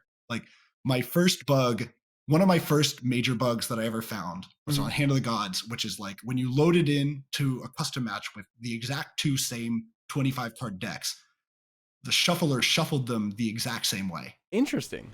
So like they were Huh. randomized, but the game was like, oh, these are like the exact same deck, so they need to be randomized the same way. And we had to like fix that because what if people played mirror matches in tournaments, Yeah, right? that's gonna happen. Like, and that's going to happen Yeah. at some point. Yeah. So it's thing, and like I was like, oh my god, that's so cool. I was really excited about Yeah, finding that, and I still get that feeling like 4.5 years later, that's important. finding finding issues like, oh wow, that's really cool. Mhm. And my goal is to like be able to share that with my team and like Mhm. hope my team feels that kind of like excitement. Pass that energy on. Ooh. What is the hardest bug to try to recreate? Historically, the LSD bug was probably the most inconsistent. Grover Vine Crash was also extremely inconsistent with the way we were testing it. I had so much trouble like getting a reproduction, a personal reproduction. I had days where I would go home and play Grover on stream for hours and off stream for hours, and I'm like, I'm not freaking crashing. Like, what is going on? And like we would get crash dumps from other people, and I'm like, I'm not seeing this. What is going? Like, I should be able to see this. I have Mhm. played like 15 hours of Grover, played 30 hours of Grover, like stuff like that. Things that are inconsistent are the most frustrating bugs. Like they may not always be the scariest, but they're frustrating because you're like, I should be able to figure this out. Mhm. Like, we already have a lot of the information. I just want to reproduce it for myself. And like not getting that can be really frustrating. Ooh, weird question. I think I asked Feisty Sure. this. Is it Vine Tech or Vine Bug? To you. Ah. um, I mean, it's a bug. Mhm. Um, like explicitly, it's a bug. Mhm. Um, do I think it should stay in the game? I don't know. Mhm. Um, I think it's like the concept of it is really interesting, and Mhm. like the idea of it staying in the game probably follows along similar but not explicitly the same lines as like Fernando wave dashing. Yeah, Um, love that. like technically that is explicitly a bug. Mhm. Like being able to jump and turn in midair and dash in an alternate direction while you can have full mobility of your shield is explicitly a bug. Yep. Um, do I think that it is something that we are going to remove? Unlikely Hope to not. probably not, Yeah. because it is um they're I don't know. It's such a gray area when like bugs feel like tech. Yeah. Because there's like a level of frustration on both ends. Yeah. And so you do have to be very cautious about having those levels of discussions, Mm. both player side and development side. Okay. And I don't know. Like, I mean, explicitly as a bug, I'm not sure about it staying in the game. Okay. Um, I just thought that was interesting because, like, I know yeah, no, Grover, if it is a that good were to be question. removed, like, he would have to be buffed. Because, like, right Sure, now, he's like, that's one of the reasons why he's a good champion is because you can do he's, that stuff like that. he has the mobility Exactly. of that other characters Hmm. really don't have. That makes sense. I mean, I understand that. Yeah. I always found it fascinating. You can do the same thing with Furia. You can do with Nando. You can Oh yeah, you you can can dash. turn the orbs Yeah, and you another can. direction. I actually watched you do that on stream Yeah. earlier. I was Yeah. like, I always liked that one. That one's always been fun to do. Yeah, So. in theory, like I think Moji bunny hopping, like Mhm. bunny hopping is really interesting because bunny hopping is is a tech that is just so well known in so many other games Yeah. of like doing frame perfect jumps to preserve momentum. That's actually like so. Going back to how I started, like I love speed running. Um, Okay. I love it. I love it. I watch GDQ all the time. Yep. I speedrun so many different games. The concept of bunny hopping is like a tech in those games. It's technically a bug, Mhm. but it's like a tech for speedrunning as old as time. Um, and it's so interesting to see like I almost got like really excited knowing that like we had that kind of tech in our game in Mhm. some way, just because it is so iconic in the world of like speedrunning and tech. Um, Again, should it be in the game? I don't know. Gray area. But yeah, Yeah. like it's all a gray area. There's a lot of stuff that feels gray area. My main I don't so one of the nice things about working on the game, and one of the things that I tried to do when I played Smite, and when I still play Smite, and when I play Paladins, is I try to have at least a rudimentary to good understanding of every single character in the entire game. Mhm. And I feel like I owe that to myself to do that Mhm. because it helps me become a better QA. It helps me understand the game better. And so I will say I could load into a playtest any character in the entire game and not do miserably. Um, I Uh-huh. thought I did not think that until it was either late last week or early this week where I played a Kinessa game and fragged. Um, Ooh, okay. uh, Uh-huh. and it felt really good. But I was not anticipating it. I was like, I have this thing like on stream, and I'll Uh-huh. say it like in playtest as well, where like the rest of my team will pick like their characters, and the team comp looks good enough where like it could be literally any character in the game, and it wouldn't be an awful team composition. So I will like lift my hands up, be like, Jesus, take the wheel, and let the game pick my character for me. Yeah. Um, That's always fun. Autofilling's and always fun. yeah, Yeah. and like it helps me try out new characters. So like I've played Koga and Buck recently in Mhm. live. I started getting into Drogos more again Ooh, recently, yeah. which is really fun. Except when I'm against Tyra Vivian Koga, that match was not great. That sounds horrific. I did not do very well that match. Can't really blame you for that.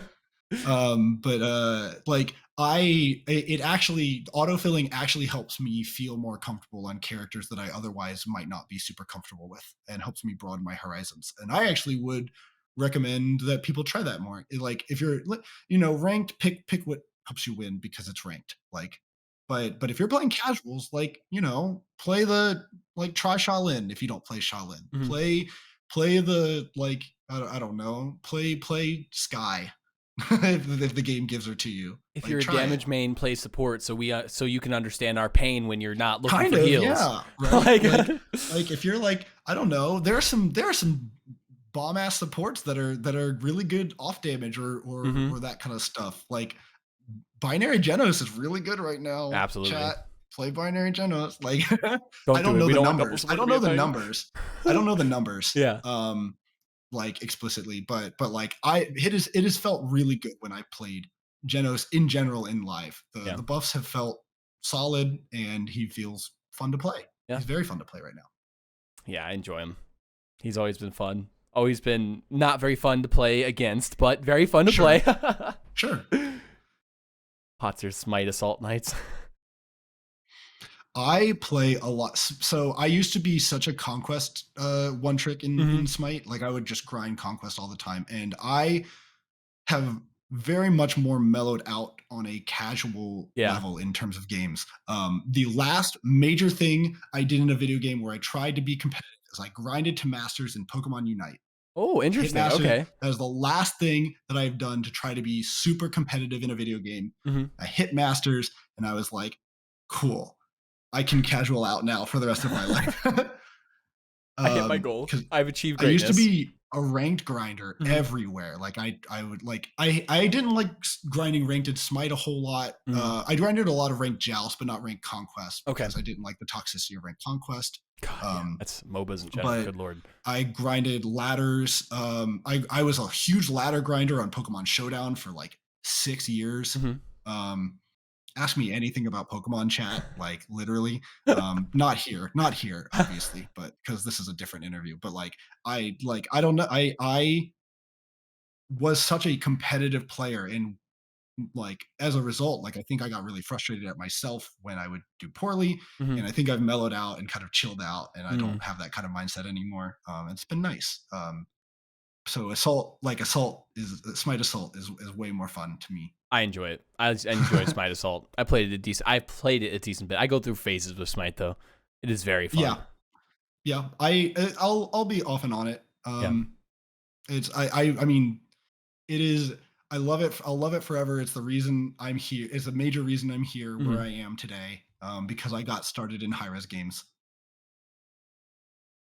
Um, Yeah, I was the same way. I started with Smite. And when you were saying that earlier, I thought it was interesting because I was the exact same way.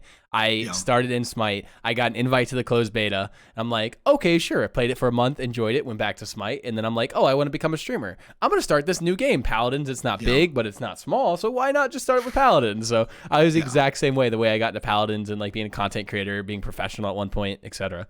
hmm Yeah, it's I mean the game has historically, I mean Paladins has had, you know, its ups and downs, its crazy changes over the course of the last geez, like what 6 7 years at this Hmm. point. Yeah. But like it has, for my money, I've always enjoyed what I've done in it, and like what it's brought to me Hmm. from like the original siege mode to melee Grover uh God, that was fun. that one patch where if you didn't buy where people learned Bulldozer existed because Barrack Ying were the two strongest characters in the game. Yeah. Um, like stuff like that. I like there's such a history in Paladins, and I think that's also like I it's weird to like work on the game and also have like nostalgia for the game from before Hmm. I started, but I do. There's so many iterations of Paladins too. Like there's so much to talk about when it comes to the history of Paladins. So okay, I can talk about I mean we are working on getting further information out about the gain passive cauterized gain rate in other modes. That is something that I've talked with people about internally. It's like, hey, can we get this information public while we're still working on the UI element and client? Hmm. And I think that's something that we're working on. Hmm. Just so people, and the UI element is super important, so people aren't sitting there doing the math. Um, Yeah, definitely. it's nicer to have that Yeah. information out there. That stuff just kind of takes time. I was looking at it today and like I was just looking at the UI. It was yesterday and like I just looked at it as like I don't see a good place to put this. I feel like if they put it It's anywhere, tough. it's just like there isn't a good spot. One It of just the seems super difficult to place it with the UI currently.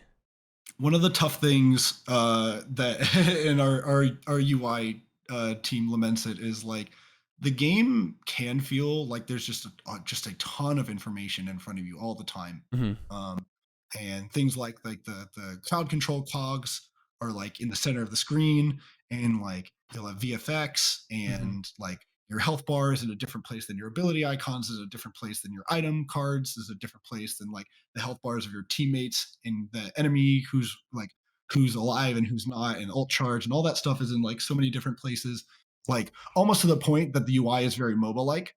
Hmm. Yeah, Um, very true.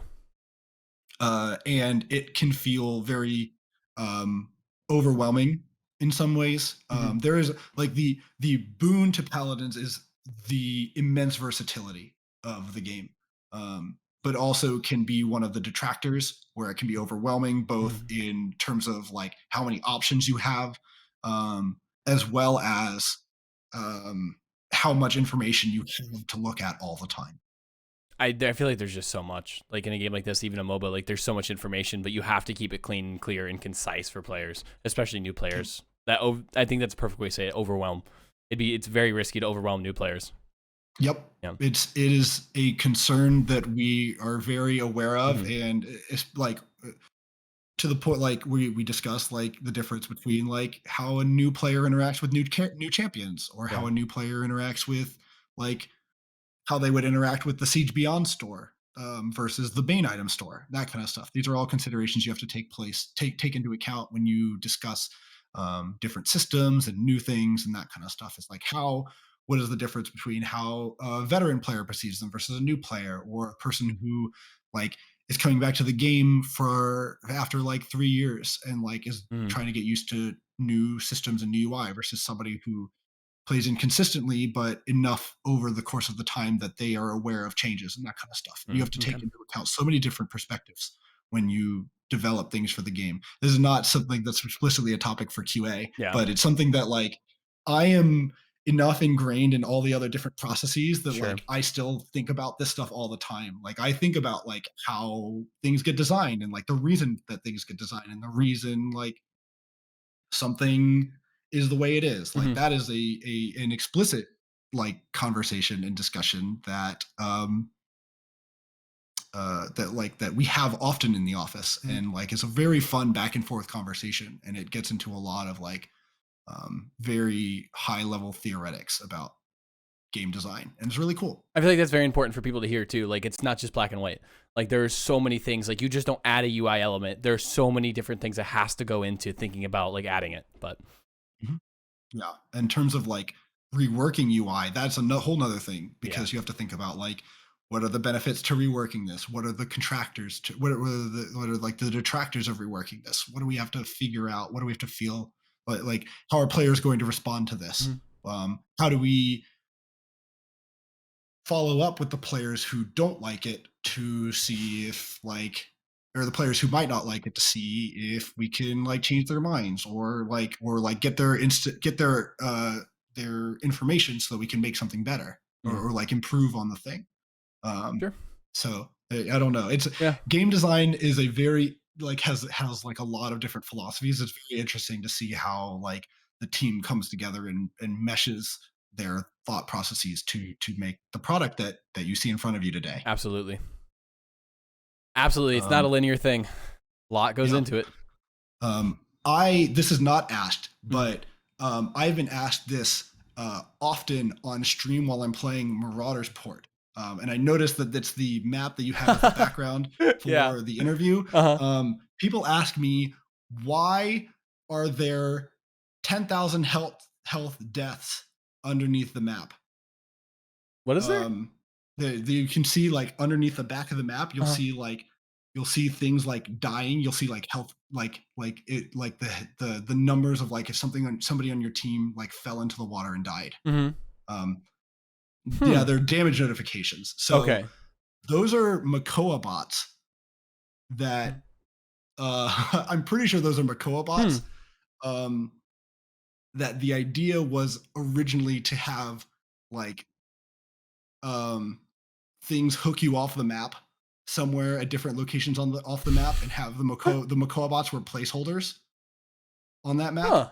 Like so we would you would like early playtests on Marauders Port, you would Mhm. have like Makoa bots, like damage immune Makoa bots hook you off the map. If you got like too close to Um an area. if you got too close to them. Huh. Yeah. And it was not very fun to play against. Uh-huh. And enough people already play like hooking characters. I've watched people use Seven to just like yoink people off the map on Oh that map god. now. And Yeah. I play a lot of Makoa because I think it's really funny. Yeah, I like absolutely. screwing around with that kind of stuff. I love killing people in unconventional ways in games. Standing on the edges and Um, just pulling them off like, haha.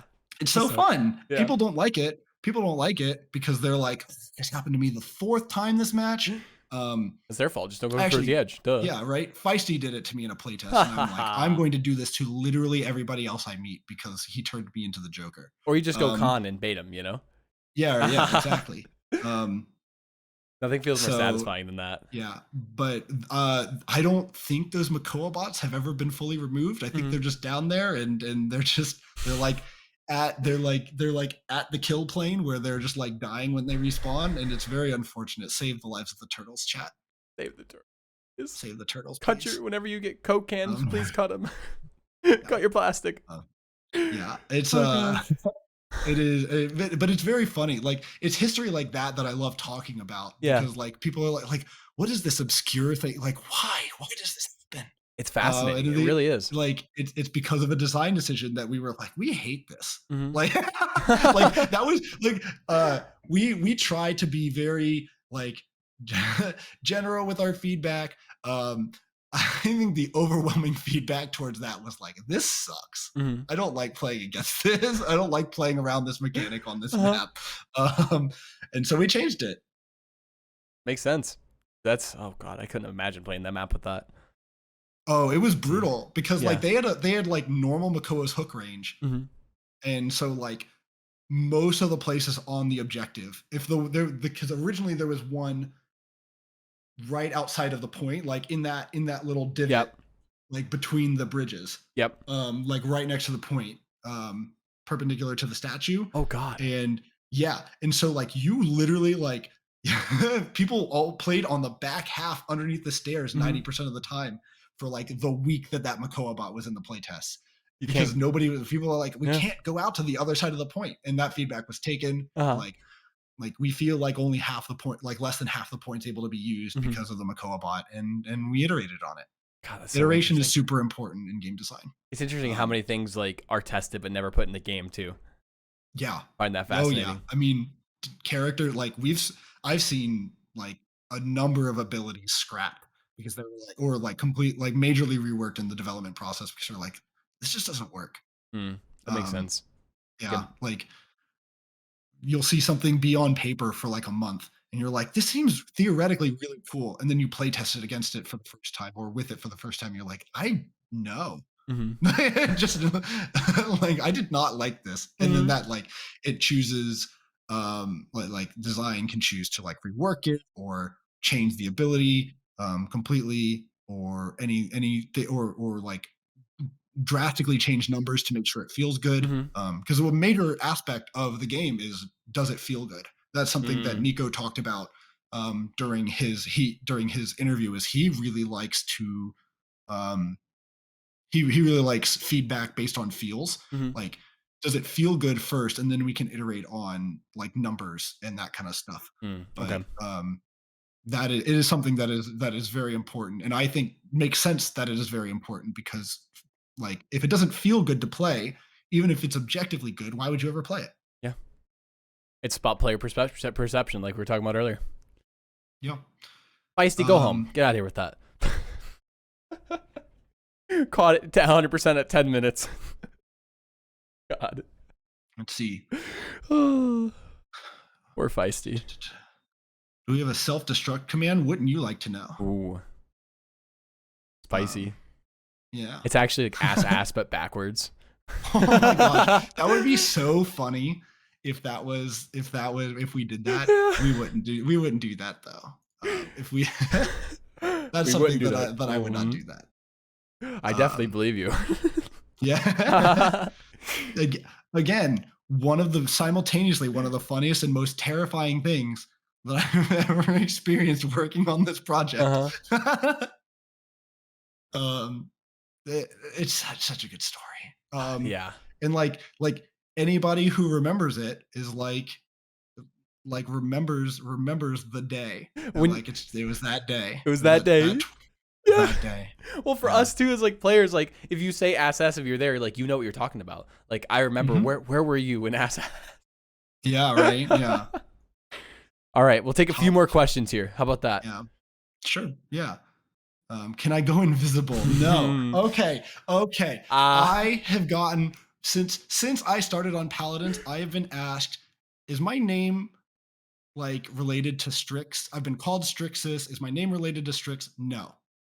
I Strix was developed before Strix actually came out like within a week of me starting at hi-rez, but I was on Hand of the Gods at the time. Mm. No relation. I've been Srixis since I was 13 years old in the MMO Dungeons and Dragons Online. Ooh. Um, Mhm. so no relation. Um, Although Okay. now, because people ask me about me being Strix, I get to be like, it's pronounced like Strix, but without the T. So it's actually like there's a bonus Yeah. there. Helps. Like consequently, or ironically, I actually really love owls. Owls are among my favorite animals, and like I Mhm. like mythology based. Like Athena is like a character from Greek mythology that I like really connected with Yeah. growing up. When I was like, reading Percy Jackson and playing like paper and pencil mythology games and that kind of stuff. Mhm. Um, so have a lot of like I have a relationship with like the owl as an animal, but not a relationship with Strix as a character at all whatsoever. Um, He's completely himself. Srixis and Strix, nowhere close. no, no, nowhere close. No. However, I have not revealed my Mhm. ability to go invisible yet. That is Ooh. DLC. Oh, that's gonna be an expensive one. Yeah. No. Sub to his Twitch channel, and he'll let you know. Game would be OB64. Yeah. Smile. I mean, I understand the frustrations around that patch, Yeah. like we all do. And I think Martini explained it at the time. Like or I think it was Martini or it was Chris. It was one of the two. We're saying like, yes, part of the reason was because like finances weren't great, and they like fully admitted that in the interview. And like, yeah, it sucks. But Mhm. glad we're past those Yeah. times. I joined Paladins at the very tail end. Like the Ooh. the patch that I joined in was um I joined before the Battlegrounds patch. I think that was my first live release patch because Moji was the patch before, and I joined after Moji was. Mm-hmm. Um, You're right there for it. yeah, so I saw the tail end of all that stuff. So I saw the tail end of that, and a couple other things right into the official like out of beta release in like April or May, whenever that was. Yep. So like I there's like two very I missed like the open beta, most of the open beta era of Paladins as a developer. Saw a decent amount of it, the closed beta, open beta as a player. Mm. But have been ever like have been on the team since before the official release. Okay. Um, Wendy, I did mention something about that earlier. We are gathering more information about it. We were able to reproduce it internally, and we've got some stuff, and we're working to see what more we can gather from the information you gained from that and from chatting with other players. It's being worked on. Nope. I also will say I do not talk spoilers ever. So people asking spoilers, I have a very hard and fast rule where if something's not officially announced, Mm. I do not say anything about it. Smart. That's a good. That is a very good role to have. Yep. So I'm able to talk about like I will come and talk about things in the past and like my history with the game. Mm-hmm. And I like if something's like explicitly allowed for me to spoil, like when I was on Home of the Gods, I got to spoil a card um Mm-hmm. on my Twitter that was like released that was releasing. And that was cool. And Yeah. like it was explicitly allowed by persons in charge of that kind of thing. Um but yeah, I have a hard and fast rule that I don't get to talk about Good that on you. kind of stuff. Good Yeah. on you. Oh, I can talk about what like our process is like a little bit more, what like testing processes are like, because I was talking about like documentation. So Mm-hmm. some of what we do, we have every patch, we have documentation that we call a test plan, and we have when we create anything new, we create a new like document for the test plan that is like, here are the things that we are going to need to test about this. And so some things are more phoned in. Like when we release a new skin, we will test like mostly the same things about that skin every patch. Like, does the audio work? Do all the voice lines work? Does it play all the right VFX? Does it do X, Y, and Z? And so some things are very like straightforward. You are like checking off checks that work. You are marking things that aren't functioning properly and sending in a ticket. Um, and we actually have that for a decent amount of stuff nowadays because things are more consistent. Like every patch, we are not like experimenting every patch Mm-hmm. as much as we were back in like 2017. And so it's like Oh testing God, yeah, challenges are more testing like event pass trials are yeah. more like set in stone than when they first released or like when we first released battle pass challenges or something like that We are able to be more consistent about that. And so by nature, that means that they go faster too.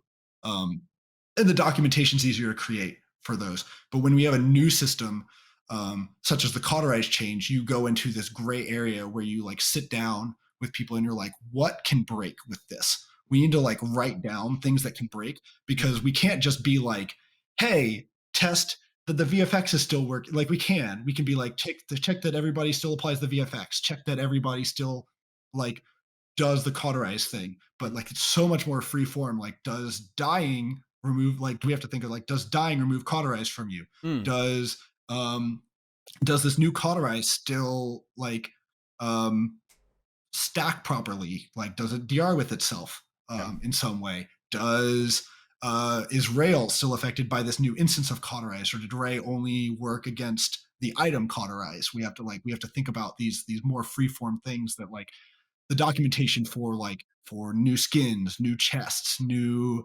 like event pass. Those are very like phoned in. We have very consistent documentation for those. New maps are kind of so and so. We still like we have some new checks, but it's still very free form because every new map is different.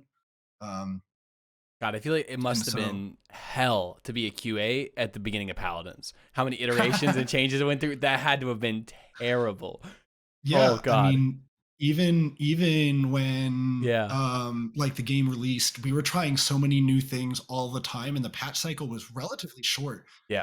2 weeks or I something at one remember, point, right? yeah, 2 weeks. Yeah. I joined after that, or like at the very tail end of that Mm, too. okay. It ended up becoming like 6-ish weeks, 3 to 6 weeks, Yeah. depending on the patch after we went out of beta. And so, but even I remember like oh my gosh, chat, it was the event called Dark Tides. I remember testing the Dark Tides bots, because they would spawn randomly in your Yeah. matches, and they would have different, you would have to like, it was really tough to like force a spawn. We had to like work with programming to like to get commands to force spawns for Mhm. those bots, so we know, so we like were able to test those. And like it's stuff like that. It's like it came in like not like extremely hot, but hot enough that we were like, we have to have commands to be able to test this kind of Mhm. stuff, because otherwise we are not going to be able to. God, I remember um that. That was fun. That was a fun event. yeah, there's Yeah. like a lot of really cool Yeah. stuff. Like, I mean, uh ooh, I can, it's not explicitly asked, but I can follow up this up with my favorite thing to test was the Rise of Furia map. Oh, I yeah. So remember how I told you I'm a speedrunner? Like I Yeah. love speedrunning. Oh boy, it was literally my favorite thing. It You might be found my the favorite thing that we've Yeah. ever developed in the game. Is the Rise of Furia tower climb. Oh God, that Um, was fun. I enjoyed it a I lot. provided, as a speedrunner, I provided like a ton of feedback to the level designers and the developers about like what is fun about it, what is not. Mhm. Like, does this part make sense? Like there was a part like that you could optimize, because once the growing lava rose past a certain level, it was more optimal if you missed a cycle to fall in, and because you get respawned at the next section, Oh gosh. stuff Uh-huh. like that. Yeah. And so there's so much cool stuff about that. That 100% is almost certainly my favorite thing to test in the Uh-huh. entire game. Just because it played towards my strength of like platforming speedrunning so Mm. much. That makes total sense. Like I feel like God, that Yeah. was so fun. Those events were so fun. Yeah. Uh-huh. Before we get into like Yeah. a last question here, I want to go Sure. ahead and ask like what are your social media so people can find you, Sure. etc. Yeah. So my Twitter is at EvilMojoSrixis. Mhm. I tweet sometimes about the game. I'll tweet climbing videos because it feels really good when people like my climbing videos. I'm I like the Mhm. attention. Um, I'll tweet about my stream, about like speedrunning, about various things, memes, that kind of stuff. Mhm. Um, I stream on twitch.tv/Srixis. I've been working on streaming uh, a lot more recently. I've been like, I've streamed for like 6 years. I hit my six Mhm. year anniversary at the Oh beginning of wow. January, Uh-huh. and like I had always half-assed it for like so long. And so this year I'm like, I'm gonna put more time into this stream. Mhm. Like I have a goal to set to like hit the start stream button 200 times this year. Mhm. So I'm working on growing that. I'm very excited for that. Um, so I'm probably going to be playing some more Pokemon Legends Arceus later tonight. Ooh, Very that's gonna be excited about fun. that. Yeah. The game's really good so far. I'm very excited. And then I don't think I have any more public facing social medias Mhm. at the moment. No, I think it's mostly just those two. Awesome. Everything else is mostly reserved for interaction with family. Understandably, um, Facebook and yeah, stuff like I don't give those out. I really don't Yeah. touch them anymore. I use Messenger to talk with friends, but like, Yeah, same. yeah, That's really it. I don't use that. I don't use Facebook at all. I can just generally talk about map reworks. Um, uh, map reworks generally, um, Mhm. map reworks generally like, um, not always. They sometimes, but not always, come with like with varying collision changes. And so some more than others. Stone Keep a little less so, outside of like the movement of the stairs, in the stair movement in the base, and the ramp change rather than the jumping puzzle Mhm. inside the chapel. That was nice. Yeah, The ramp was nice. the ramp is nice. Yeah.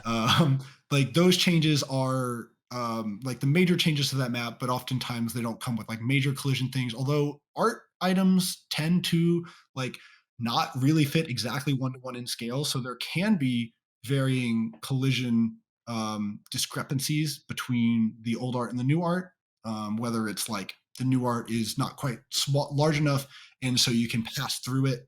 Um, or the Mhm. collisions are too large and you can get stuck. So like that is something that um, we try to catch as many of those as we can when we release maps. It is like a different style than when like it is very different than when we would release a new map, because in a sense, because the difference between going from blockout to like a blockout structure to an arted map, um, it's like a little different from going from one completely different art set to another one, where like you have to focus on like the discrepancies between the art sets versus just testing to make sure the collision fits the blockout. Like the Okay. blockout collision fits the art style. So there is like some level of um, not everything gets caught. We are aware of that. That's kind of just how game development is. Name me a game that releases without bugs, Yeah. and you know I'm not saying that to like trash on people. I'm saying that like just to be very candid, it's like bugs are a part of game development. Bugs are a part of software development. That is just how Yeah. software development works. And like we are doing our best to catch everything, and we're also doing our best to fix issues as they come up. Mm. um, and so map reworks are they're less intensive for like all members of the team compared to like a full map. Mhm. But there's still a lot to take in when you're changing complete art sets because of things like doorways or like collisions that you have to like completely rework because the art set changes. Mm. So that is something that maps in general are one of the uh, one of the largest aspects of games in general. Like Mhm. I would not be surprised if in general map related issues are some of the most common issues across released games as a whole, just because maps are such like an impressive part, an insane part of um, they're just such an integral part of gaming that there can't Absolutely. just be zero map bugs It's gonna like in happen. games. Things like that are Yeah. gonna happen, and that happens in every game too. So it's hard to get them Yep. all worked out and smoothed out. It's just a process. Things take time. Hmm. All right, Strixus, Yeah. I appreciate you for being here. Thank you so much. Yeah. This Yeah. definitely was Absolutely. lengthy. Thank you. I can tell, like, honestly, like the passion you have like behind what you're saying is so nice to hear, and it's so Hmm. refreshing to hear That's why like I've absolutely enjoyed these interviews, because like talking to Feisty, Yeah. Nico, and yourself, like absolutely can hear the passion and just the want to do this. So I really do appreciate it. And again, the outlook on these interviews has been amazing so far, and the community feedback for the other ones has been amazing. So I can tell you for sure, the community appreciates this 1000%, you coming on here and doing this. So thank you so much. Absolutely. Chat. Yeah. Thank you. Thanks, Srixis. All right. Go ahead. Sorry. Yeah. Thank you so much for having me on. I really do appreciate it. It's I know that things that people have asked about is transparency, like communication. Mm-hmm. It's something that like I appreciated a lot when I was like when I play games. I appreciate the like communication. And so like being able to be in those shoes where I can provide that for players is it feels good. Awesome. That's like amazing. It makes me smile, because like I'm the same way. Like that's why I started these. I'm like, I feel like there's a lack. I feel like they're trying to, but as a content creator, I want to take the mantle on myself to help this, like be that middleman to get in there and like try to get some more communication out there. So I really hope other content creators pick this up too. I'm trying to reach out to some to do some interviews, but that's a random side tangent. But yeah, again, thank you. I appreciate it. You enjoy your stream. You're going to stream. What was it? Pokemon. Legends Arceus. Yeah. Chat, be sure to go follow Srixis and go watch him. He's streaming way more, so go give him a follow. All right. I'll probably be streaming for like another half an hour, but I might throw some viewers your way afterwards. So if you're streaming right after, I'll send them your way. Yeah. Sure. Yet again, thank you. Well, and go ahead. Cool. Thank you so much, chat, and thank you, Vex. Absolutely. I did enjoy this a lot. Good. I'd like to do it some other time too. Maybe like for a new patch or something comes out. Like I want to do that like this per patch and ask questions about patch notes. So if you're interested about it, I'll have to do this again. Totally. Awesome. You have a good rest of your night, all right? Thanks, you too. Absolutely. Bye-bye.